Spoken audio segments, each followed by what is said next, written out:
लिखा है और उनकी 3 मंजिला कोठी है। ये नैतिक गिरावट है जो गरीबों के हक को हम मारने का काम कर रहे हैं।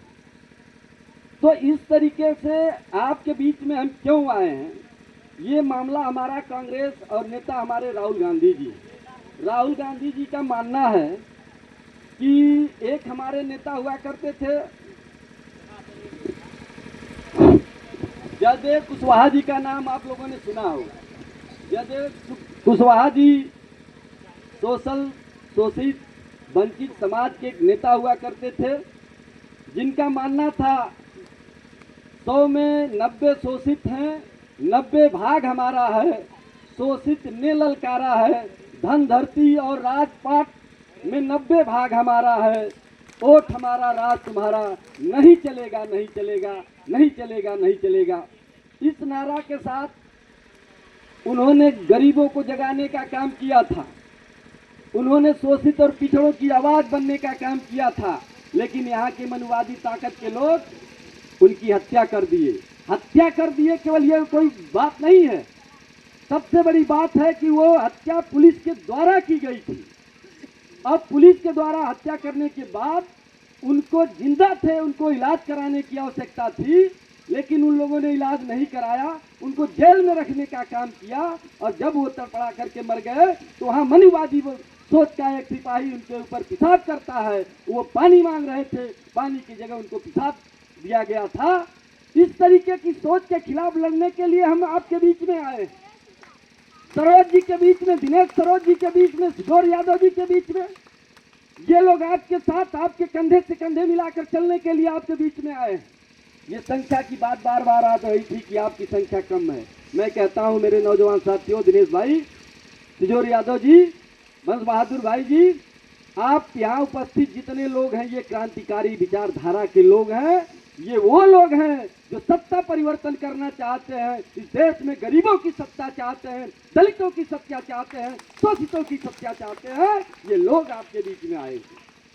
ये निश्चित रूप से गाड़ी से लाए हुए लोग नहीं, मजदूरी पे लाए हुए लोग नहीं हैं, ये विचारों के साथ जुड़े हुए लोग हैं। और दूसरी बात मैं कहना चाहता हूँ, एक बात आप बार बार इतिहास दोहराना पड़ता है कि जब खालसा धर्म की स्थापना हुई थी तो गुरु गोविंद साहब के बीच केवल 5 लोग आए थे। आए तो बहुत थे लोग, लेकिन उनके साथ चलने और कुर्बानी देने के लिए केवल 5 लोग इकट्ठा हुए थे। और आपके साथ तो ये सैकड़ों सैकड़ों नौजवानों का हुजूम है, माताओं का हुजूम है, किसानों का हुजूम है, बुजुर्गों का हुजूम है। आप सबका आशीर्वाद आपके साथ है, क्योंकि आपकी ये उपस्थिति ये बात की गवाही देती है कि आप लोग चाहते हैं दिनेश जी निकल करके मेहनगर की रहनुमाई करने की कोशिश करिए, इनकी आवाज़ बनने की कोशिश करिए, इनकी समस्याओं के लिए लड़ने का काम करिए, तहसील, ब्लॉक और जिला स्तर तक। मैं जहाँ तक मैं अपनी बात करना चाहता हूँ, मैं कांग्रेस का बहुत छोटा सा सिपाही हूँ। आप सबके आशीर्वाद से मुझे इस मंच पर बोलने और आपके बीच में संवाद करने का अवसर मिलता है।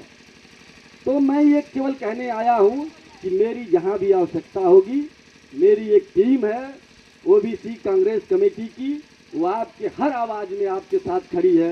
ये विश्वास दिलाने आया हूँ और आपसे एक आशीर्वाद लेने आया हूँ कि आप लोग जब कभी भी जनता के सवाल से हमारा आंदोलन हो तो आप लोग एक दिन का समय निकाल करके आप लोग आजमगढ़ तक आने का काम करेंगे, तहसील घेराव करने का काम करेंगे, डीएम का घेराव करने का काम करेंगे। इन्हीं सब शब्दों को लेकर के आपके बीच में पुनः प्रियंका गांधी खड़गे जी और अपने नेता अनिल जय हिंद यादव जी, जिन्होंने एक मिशन मैन के नाम से उनको पुकारा जाता है, आप लोगों की एक आवाज़ है कि गरीबों के बच्चों को इस मंच पे बैठाने के लिए आपकी व्यवस्था करना। ये पिछड़ा वर्ग विभाग आपको अवसर प्रदान करने के लिए आया है, आपके बच्चों को अवसर देने के लिए आया है। केवल आप नारा लगाने वाले नहीं रहेंगे, केवल आप टाट बिछाने वाले नहीं रहेंगे, आप केवल कुर्सी भरने के लिए एकत्रित नहीं होंगे। आप उन नौजवानों को हमें देने का काम करिए जो लोग आगे निकल करके आपकी आवाज़ बनना चाहते हैं, आपके लिए संघर्ष करना चाहते हैं। कांग्रेस ओबीसी डिपार्टमेंट आपके बच्चों को अच्छे से अच्छे पदों पर रख करके उनको सम्मान देने के लिए हम आपके बीच में आए हैं, आपसे रूबरू हो रहे हैं, आपसे बात कर रहे हैं। नेता राहुल गांधी जी की अच्छी नीयत है, उन्होंने कहा कि जो लोग हमारे साथ हैं, अभी 10 दिन पहले की आवाज़ है, वो लोग हमारे साथ आए, कांग्रेस के साथ जुड़े।